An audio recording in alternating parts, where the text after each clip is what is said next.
Hey everybody, here is the final BBR Chicago update video. Sorry it took so long to get to you on this. I just had a bunch of things going on, but here we are.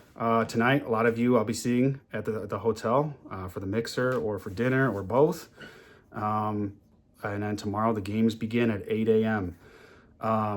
So just go over the schedule real quick. Again, for any of you coming in early that'd like to grab a bite, we'll be at Famous Dave's at around 5:30, which is right next door to the hotel in the same parking lot. Really easy to find. You can't miss it. So if you're getting to the hotel, you'll see Famous Dave's right there.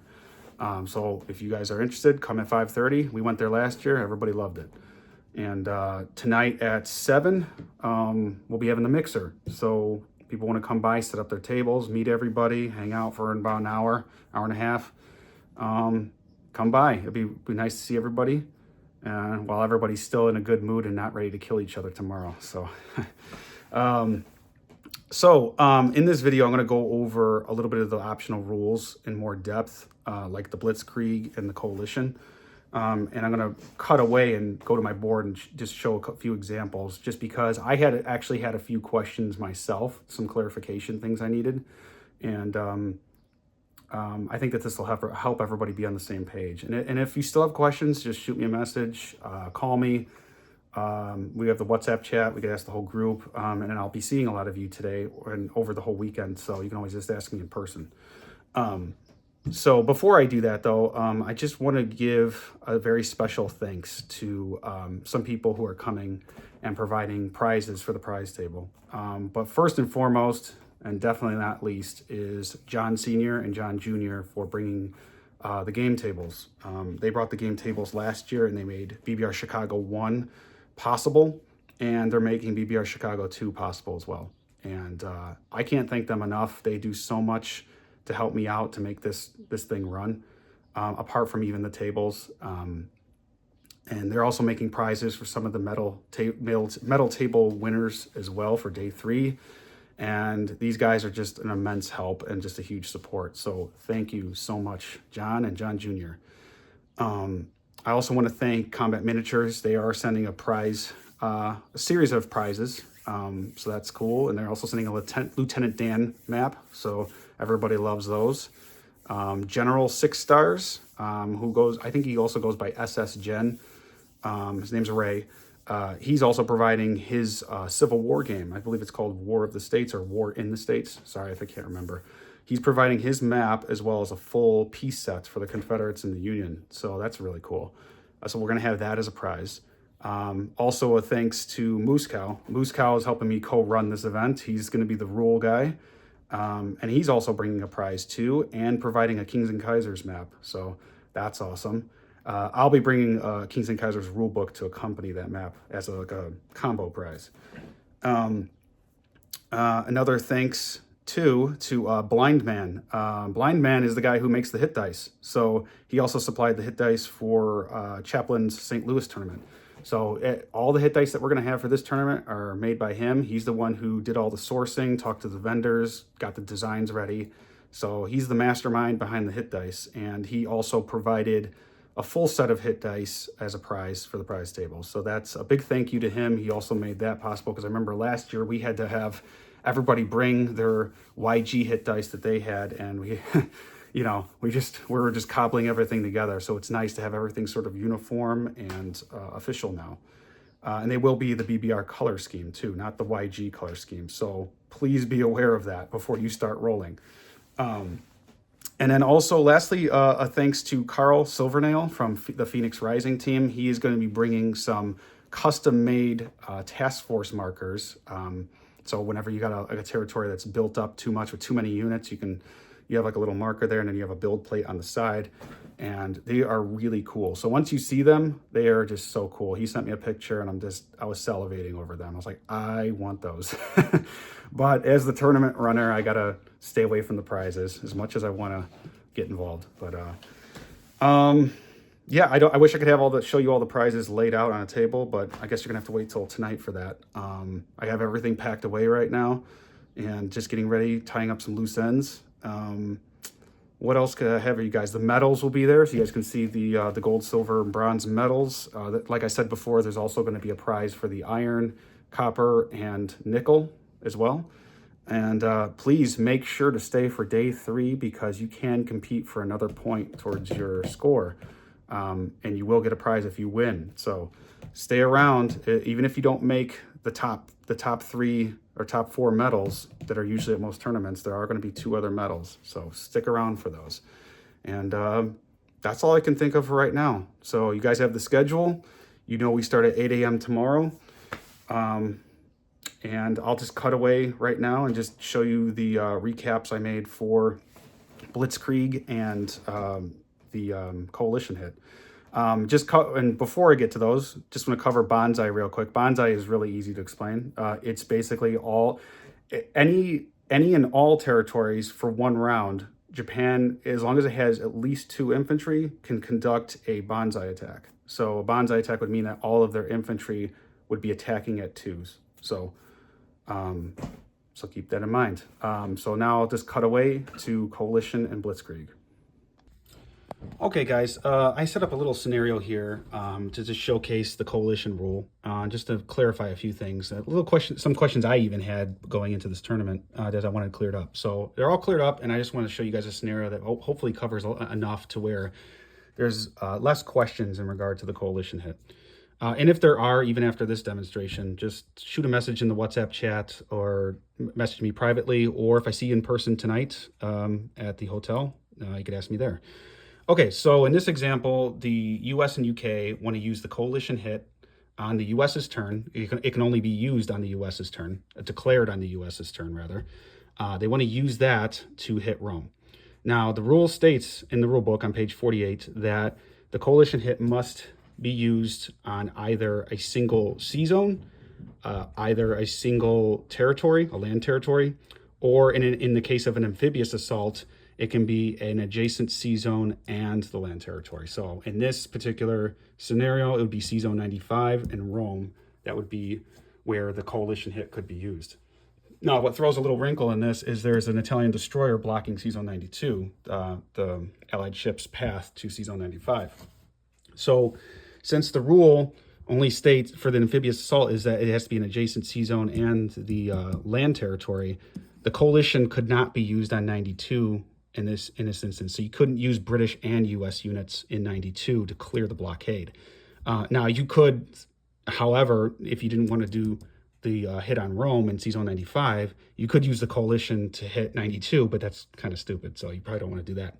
So 1 Italian destroyer blocks up to 3 ships. So in this instance, I'm gonna have to use only US ships because I can't use coalition here. So I'm going to use a cruiser and 2 destroyers, which is hopefully plenty, to kill sea zone 92 and provide. Let's just say it is, but let's just set everything up. The U.S. is going to then hopefully, if it does kill sea zone 92, it'll be bringing in its battleship and then 3 transports worth of units. So that's 3 infantry and artillery. Sorry, 2 artillery and a tank. Its fighters will come into sea zone 95. So 1, 2, 3, they have 1 movement left. The carrier will move in during non-combat to catch those. And then the British can come through as well, provided 92 again is killed with their units off of their transports. So that's 2 infantry, a tank, and an artillery. Okay, so let's say sea zone 92 was successful. The US only loses a destroyer. They've got a cruiser destroyer left over. Now the battle for sea zone 95 occurs before the battle for Rome occurs. So let's say that happens. They obviously win. They lose, I don't know, 2 British ships, okay? Now we have the land battle for the coalition.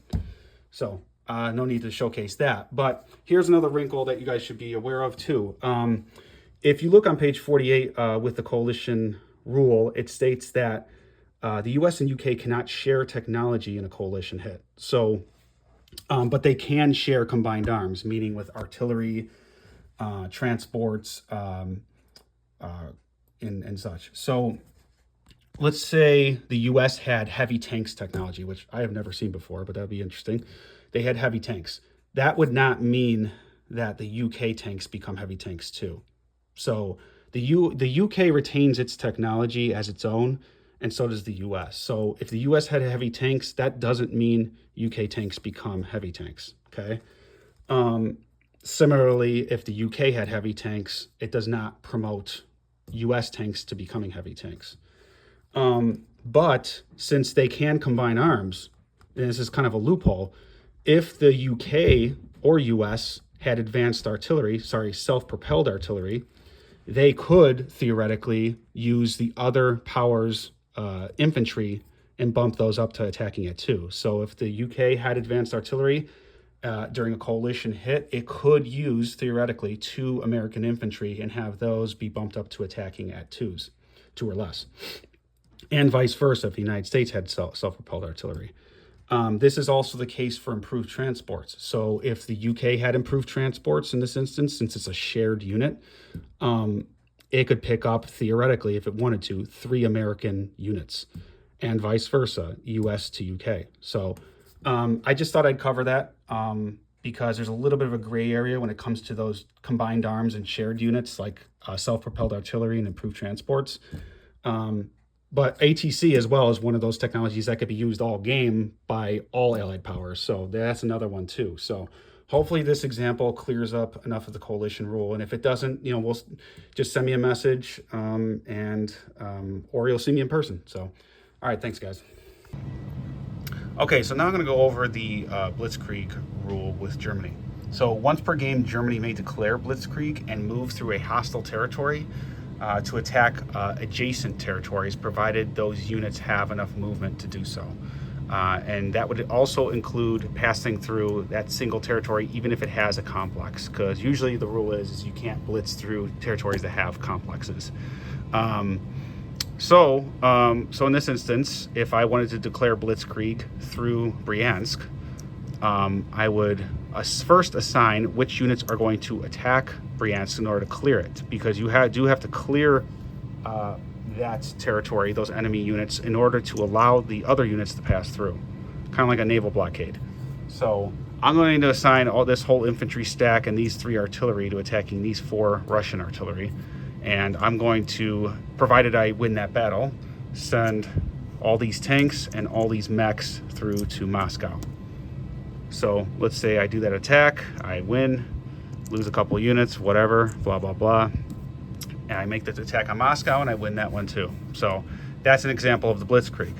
I'm gonna give you another example too. Let's set this back up. Put all the infantry back, whatnot. Oh, before I move everything, if you have advanced artillery, or self-propelled artillery rather, with Germany, you may send the advanced artillery through to Moscow if you wanted to as well.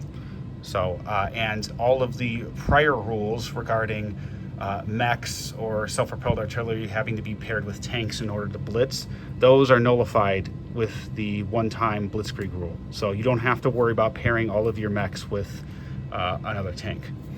Okay? So, here's another example too. I'm gonna set these back up.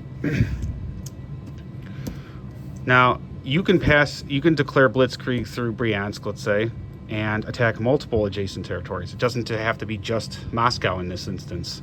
So I'm going to throw all these infantry in, and this fighter tactical from Eastern Poland are going to go in there. And then I'm going to send, 3 tanks into Tambov.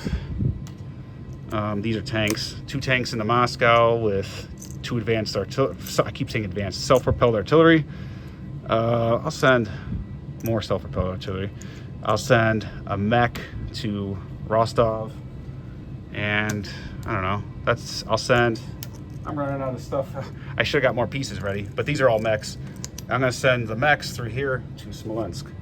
So you can do this. This is a legal move. So you're declaring Blitzkrieg through Bryansk, but you may attack all adjacent territories to Bryansk. So provided you clear Bryansk. Which you probably would, you got the odds here. So I just thought I'd showcase that. Also, if you have a bomber, you can do a paradrop. 1, 2, 3, 4, 5. Oh yeah, I would not have an airbase from Berlin. Let's say if I did though. 1, 2, 3, 4, 5. I could bring those 2 infantry in there, and I'd have enough movement, 2 spaces, to get back to Western Ukraine. So let me know if you have questions about this rule. Hopefully I cleared up a few things, and just watch out for that as Russia. Don't leave Moscow open. So, all right, there you go.